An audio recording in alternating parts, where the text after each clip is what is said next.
యుద్ధం చేసైనా ఇక్కడే ఉండడానికి వచ్చాను.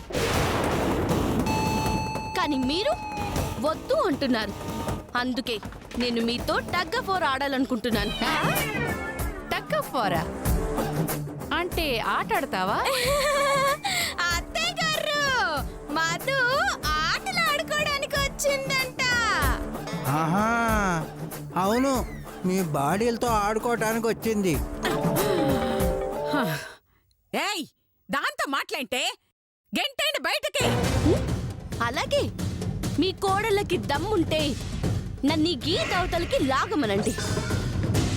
అలా గనక నన్ను లాగగలిగితే తల వంచి ఓటమిని అంగీకరించి వెళ్ళిపోతాను. మళ్ళీ జీవితంలో నీ ఇంటి గడప తొక్కను. ఒకవేళ వాళ్ళు నా వైపుకొచ్చారో నేనిక్కడే సెటిల్ అయిపోతాను.